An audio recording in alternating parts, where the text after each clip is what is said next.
Yes. Here we are, fellas. Spring is finally in the air. One of my favorite times of year, where the weather's a lot more relaxing, there are many plants around us finally in bloom, and some events we have feel a lot more enjoyable than others around this season. And some of that peaceful feeling can be reflected in some ways on this day, Easter. What was that? Oh no! No! But yes, it's Easter today, a day of miracles, reunion, and companionship, which is followed by a festive dinner, maybe some candy on the side, and some specials to watch for the holiday. I've seen a few different specials scattered around as a kid, like the VeggieTales Easter Carol, which was admittedly a cute spin, but probably the most iconic special would have to be that Peanuts classic, it's the Easter Beagle Charlie Brown. I practically remember every scene from that special, and I've even known some people who can quote that whole special line by line. Now that's the sign of a good impression. But mind you, it doesn't stop there. There are plenty of other studios that decide to share some of their own Easter cheer, whether it's through specials from one of their shows, or a whole movie, like Hop for example. Sure, there are plenty of people who may know about this movie, and I being one of them, but one thing I never knew until more recently was that there were a few specials made by, of all studios, Rankin Bass. Now for the record, I was aware of some of their non-Christmas movies that they've made. As a kid, I remember seeing Flight of Dragons, The Last Unicorn, and some of their other side movies, but specifically Easter specials? Now that was news to me. And I know I just finished talking about Rankin Bass for the Christmas video last year, but after learning that they made not one, not two, but 3 Easter movies, I feel there's potential for a new video here, as well as potential to see what they were capable of for a holiday outside of Christmas. So with it being Easter, I figured now would be the best time to go into this trilogy, and see what Arthur and Jules had to offer for this holiday. Our journey will start off fairly simple, as we begin with the shortest special from the bunch, The First Easter Rabbit, released in 1976, and it was the only 2D animated special of the bunch, which, I don't know, I still kind of prefer their usual stop-motion material, as it has more of the charm they were always known for, but at least we get said style in the other 2 movies, so I suppose it's alright they used their hand-drawn style this time. So as is traditional for these Rankin Bass films, they select an at the time very popular celebrity to play the story's narrator, and these Easter films were certainly no exception. For this film, they got a hold of Burl Ives. Wait, you mean the Rudolph narrator? They brought him back for this film? Well, yeah, apparently they did. Admittedly, it was a little strange at first to hear his voice outside of Sam the Snowman, but it was still a nice surprise to hear his voice again regardless. And as was probably expected to some, they gave him a few songs as well, which is always a nice touch, and even here. So the story itself is that Stuffy was given life after being, well, a Stuffy, and all through the magic of a mysterious tear. Oh no. This is starting to bring back memories.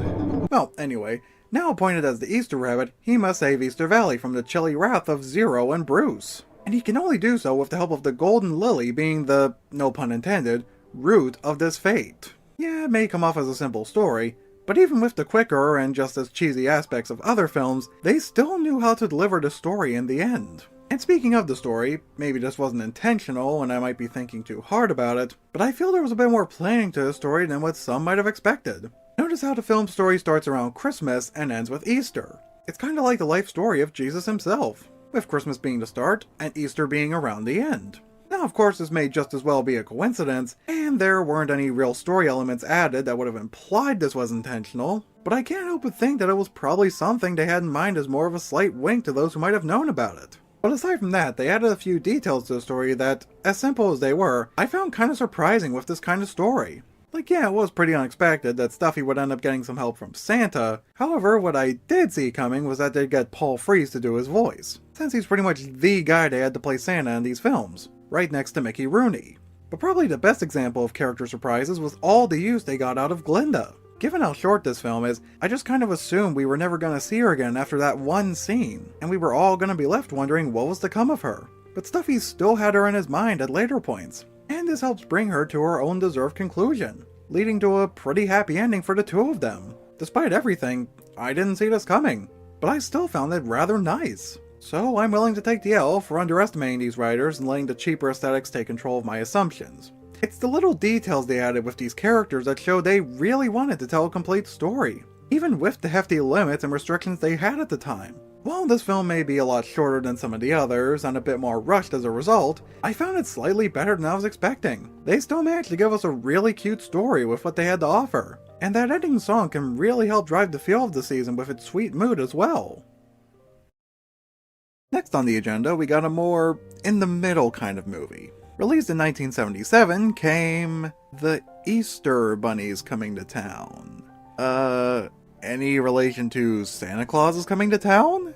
Well, it seems like it, since they put in the effort to not just bring back Fred Astaire as the narrator for this film, but also to freshen up the design of his character, Kluger. On one hand, it's nice to hear his voice again, and there was a bit of extra charm to the fact that they acknowledged this was basically a sequel to Santa Claus is Coming to Town, and as you may have expected, they once again used Astaire's music talent as an opportunity to throw in some songs of his own for the movie, and as you may expect, he helped give them a nice little catchy sound. As for other details I like, this may be a small thing, but I always enjoyed seeing how smooth these characters moved in these later Rankin Bass films. The motions of their limbs feel more fluent, and the changes in their face give off more of an expressive appeal, which helps make it feel more pretty to look at. It may just be me, but I always enjoyed seeing how these details looked, especially around this era. However, that's pretty much where my main positives start winding down for this movie, because the rest of this, I was mostly either lost or it just didn't grab my interest that much. For starters, while this film had some nice details, I still wouldn't completely say it's a must-watch. There were a lot of elements that were mostly just ripped from their Santa Claus film,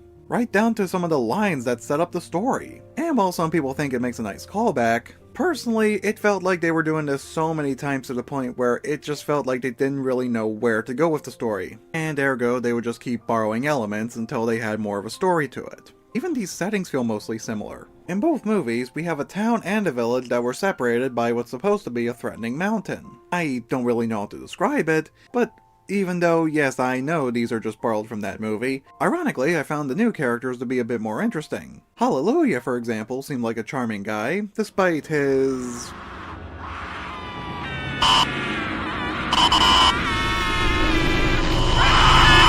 unusual appearance. But still, he shows he doesn't really have any ill intentions and offers to help the kids right away. So that was nice of him. And then there's Bruce, who, despite being the king, was corrupted by his aunt. Now that has some potential to it. And we do see a bit of evolution in his character as the story goes on. The highs and lows he faces help make his story give off a more natural flow, and the balance between his own decisions and some help from Sonny provide extra layers to him that helped him leave more of a nice impression. But not all these new characters were as interesting, like Gadzooks for example, who I didn't really find as memorable as other villains we've seen in these films. He's mostly just a standard bear that steals stuff and nothing more for the most part, but for this kind of story, I'd say he's enough of a threat, given that he's mostly just around to scare the kids in the village. Although the main villain in the story, Lady Longtooth, proves to be a lot more of an obstacle. I'd best describe her as like a female version of Burgermeister, trying to ban things that bring happiness to her people.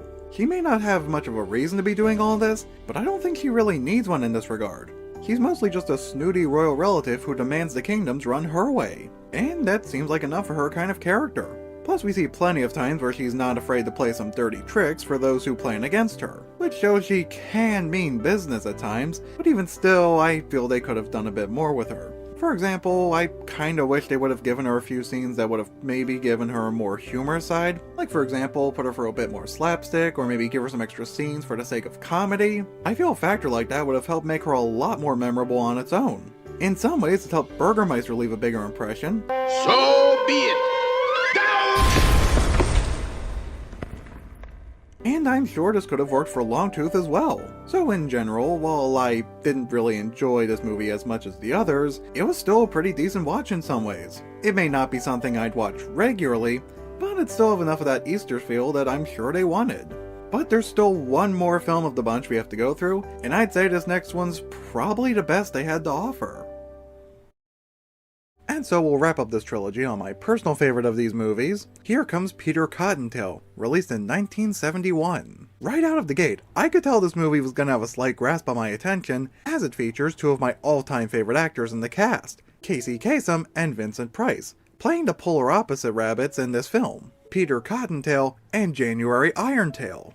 I'm I'm sure a lot of us are very familiar with their actors, and as someone who had a huge portion of his childhood centered around them, I found it to be a nice treat hearing them working off each other when they had the chance. And even on their own, they still had that great charm I was expecting from their performance style. And they even got a new narrator unique for this movie, Danny Kaye, who played Sassafras, and a few side characters too.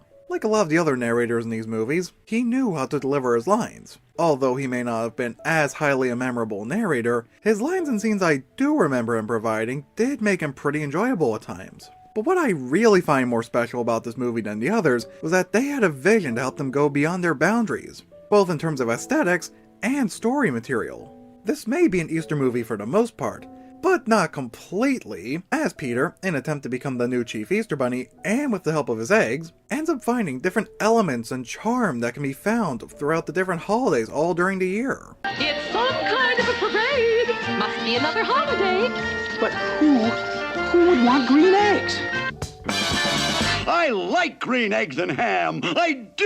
I like them, Sam, I am. This is a factor I rarely see in holiday-based movies.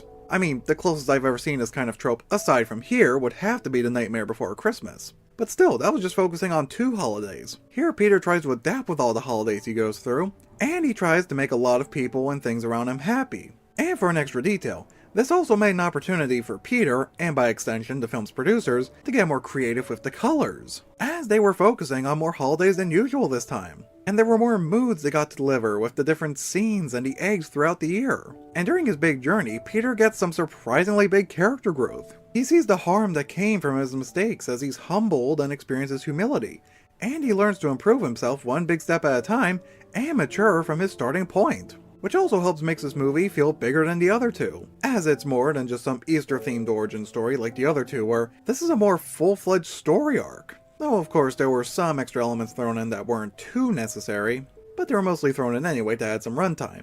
However, they helped add to the experience, as Peter goes through his decisions that helps him end his growth bit by bit, and everything that helps him better himself. While the other 2 films were mostly just kinda cute, this film, while having some cute to it as well, also felt a lot more impactful, as there's a solid lesson that the kids can learn from this, going into responsibility and honesty. With that in mind, and the visual unique scenes and characters and the lovable actors who play them, I find this movie to be a nice addition for any Easter collection. And for a lot of people, it may just be worth a watch too if they haven't seen it.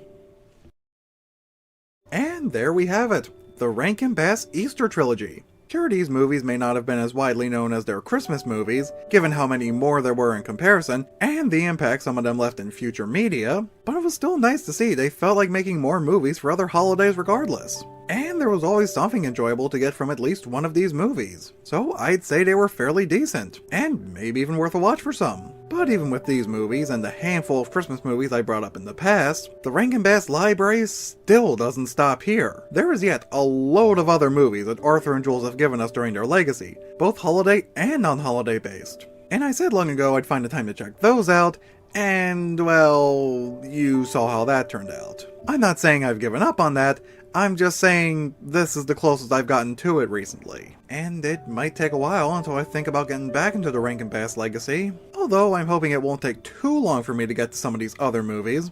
But like I always say at the end of these videos, we'll soon see, won't we? Happy Easter, everyone.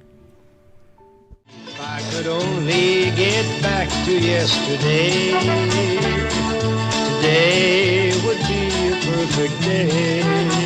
If I could only get back to yesterday, oh, the different things I'd do and say. I'd be a different man if I had a second chance, wouldn't you?